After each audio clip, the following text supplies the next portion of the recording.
Welcome to another special Hornbill TV explainer. I'm Algali. Do you know that India and Thailand produce the most tamarind?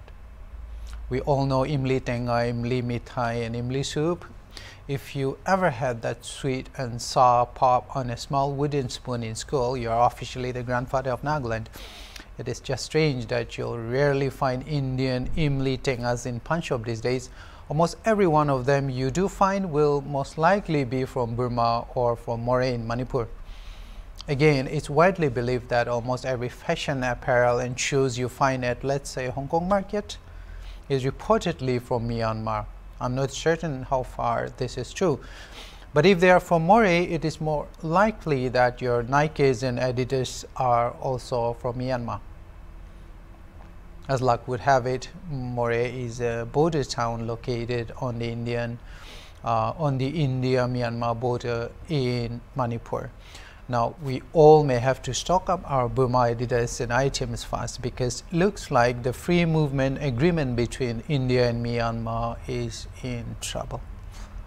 On January 28, Union Home Minister Amit Shah declared that the central government has decided on fencing the entire length of the India-Myanmar border. The idea is to stop the free movement of people on either side. India and Myanmar share a largely unfenced, approximately 1,643 kilometers border that outlines Manipur, Mizoram, Assam, Nagaland, and of course Arunachal Pradesh. Mr. Shah said that a border with Myanmar is an open border for which the government has decided that a border would be secured and fenced like the Bangladesh border. Now, associated with this is India's free movement regime agreement with Myanmar. The announcement has set off a flurry of protests and opposition by community organizations in some states in the northeast, such as Mizoram and Nagaland. Mizoram and Nagaland communities claim tribal kinship with populations from the Myanmar side of the border. Contiguous communities in Mon district in Nagaland, Moray in Manipur, and Mizoram are some of the best examples of this.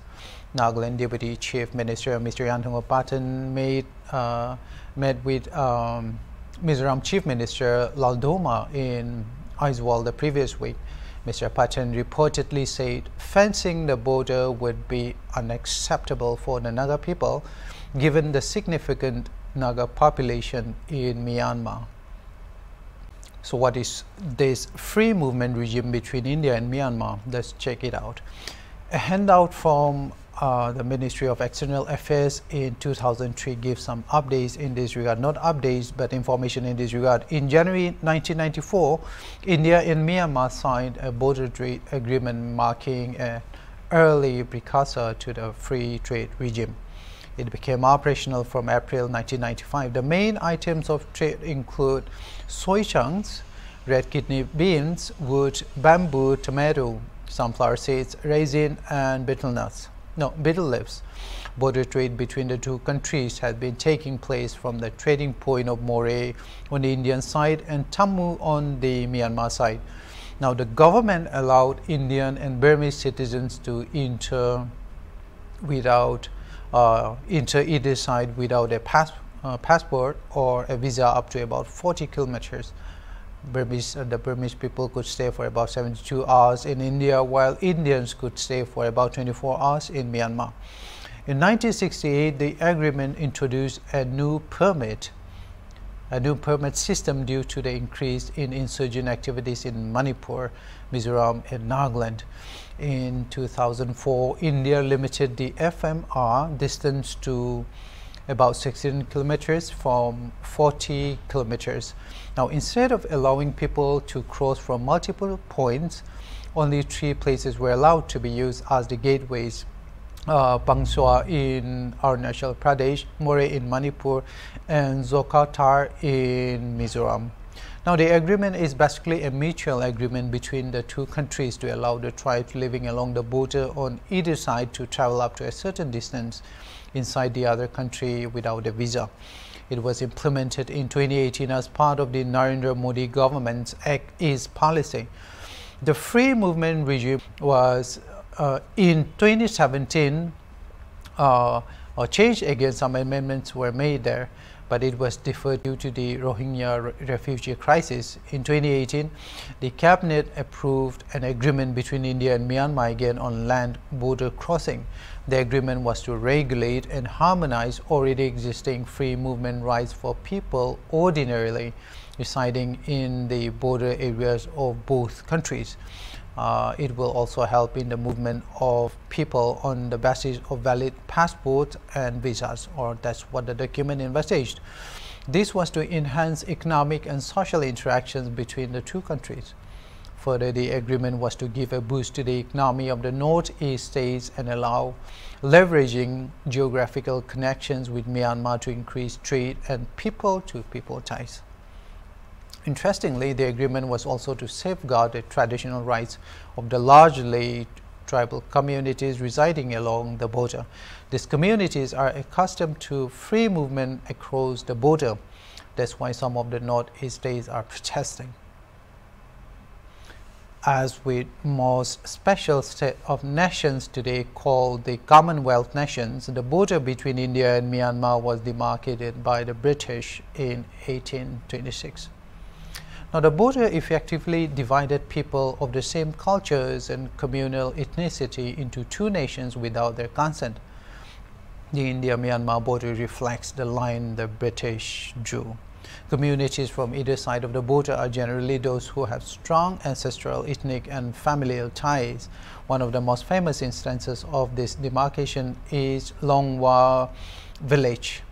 The Longwa village's chief's house in Nagaland's Mon district, to be very specific.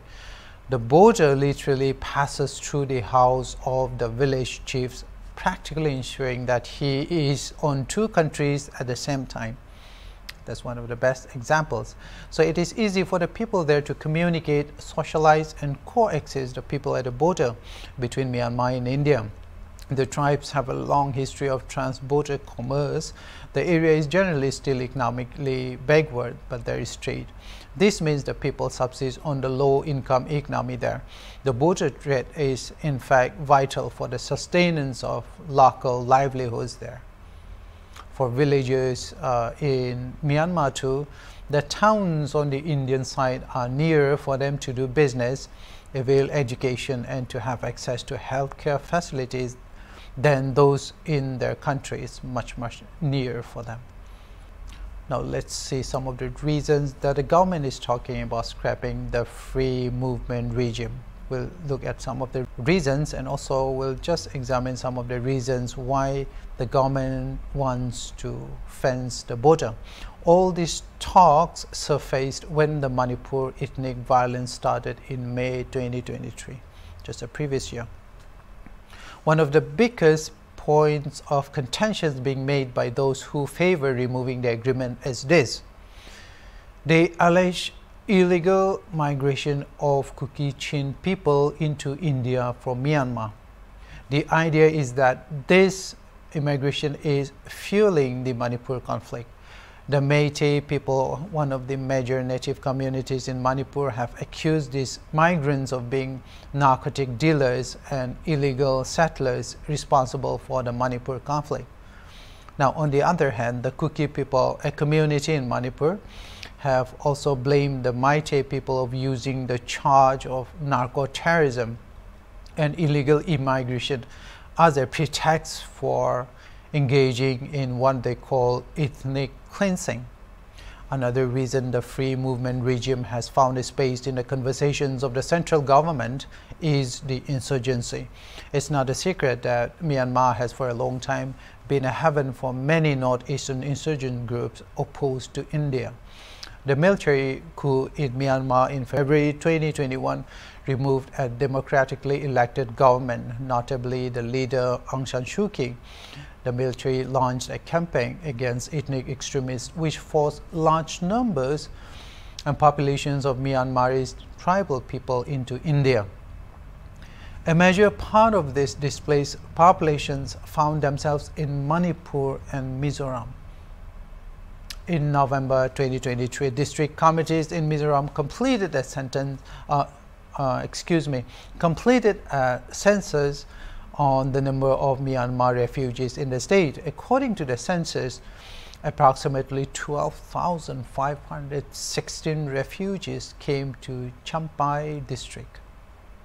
Now, there were also reports that about 6,201 refugees in Zokwatar village in Mizoram were part of the census.